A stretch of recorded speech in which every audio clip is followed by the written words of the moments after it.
Hello, all of you. Today I speak about a logical conclusion about macular edema management, not only with medical arguments, but with logical. All kinds of retinal vein occlusion or diabetic retinopathy could be associated to a recurrent or chronic macular edema. We all know that. And nowadays it leads to multiple IVTs, as it should be the only possible treatment, should I say, the only authorized treatment. But it had never been compared to surgery. However, EVRS macular edema study teaches us possibility of very good result with ILM peeling, whatever the etiology. Many of us know this, even if it's difficult to predict results for all patients. After surgery, some patients will not experience any macular edema, which means no more IVTs required. Some of the patients will have improvement and less recurrent edema and less number of IVTs required. And some patients won't have success and they'll need multiple IVTs. That is to say that a lot of patients will have improvement with surgery, a lot. You'll never be sure which patients won't have success with surgery. But in fact, who cares? Yes, who cares? ILM peeling is not in opposition with IVTs, but in possible complementarity. With time, studies, and experience, we understood that results of IVTs for macular edema were similar for both vitrectomized or non-vitrectomized eyes. That means you won't decrease efficacy of IVT if you did vitrectomy before. Don't forget. Moreover, if both treatments have complications, see the main complication, and let's call it black swan, which is the worst unexpected complication. ILM peeling is a very safe surgery with a very few rate of complication associated with surgery. Rate of retinal detachment decreased because of technical improvement, and because of that too, there is a very, very low rate of lost eyes with surgery. But the black swan with IVT is endophthalmitis, and the rate of it increased because of repetition of IVT, and the rate of lost eyes with that is high. Don't forget that. Another important point is the cost of macular edema treatment, which obviously increased concomitantly with the number of IVTs. If you decrease or stop the need of IVTs for patients, it's certainly not negligible for society, healthcare systems, and patients. So, in conclusion, macular edema management usually requires multiple IVTs, but considering that a safe and cheap treatment exists with good efficacy, can stop IVTs for some patients, reduce number of IVTs for others, and with a significant cost reduction, there is no logical reason why it should not be considered at one time for all patients, and this treatment is ILM peeling. The only question is when. Thank you very much. Thank you. Do you have questions?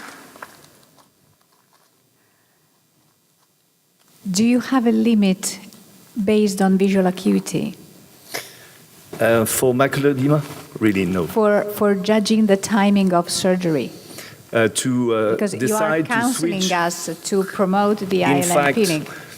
The main point for me is not to keep the patient waiting, prisoner of multiple IVTs.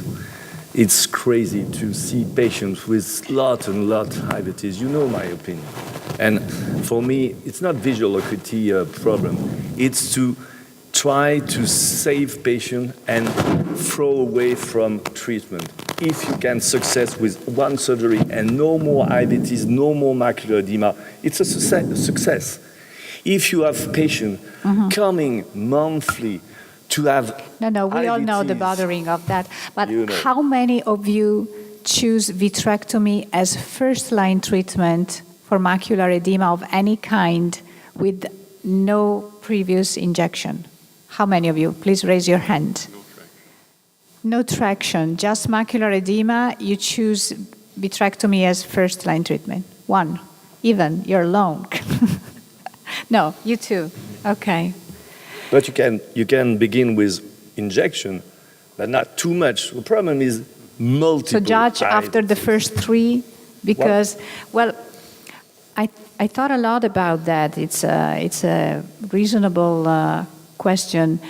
Since the studies, the RCRNet study has shown that the gain in vision that you get after the third injection is the the gain that you have after more than 1 year.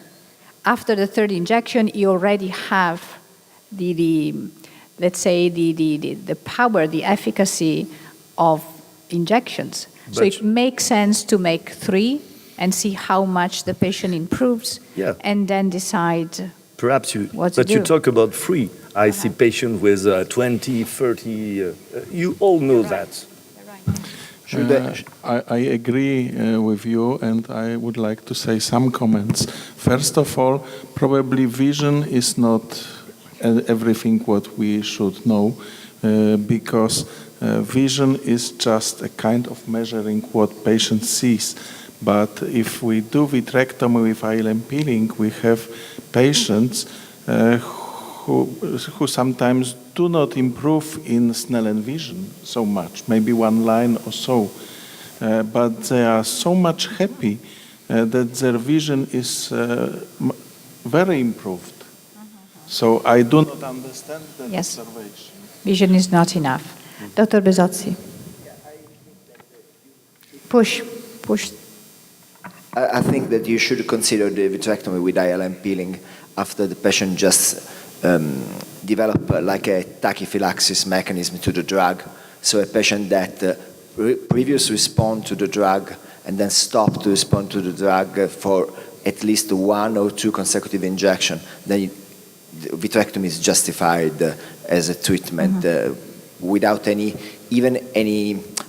legal problems. Okay. So this don't could think take a so. whole meeting. Unfortunately, we have to stop and move on, of course. I have a question.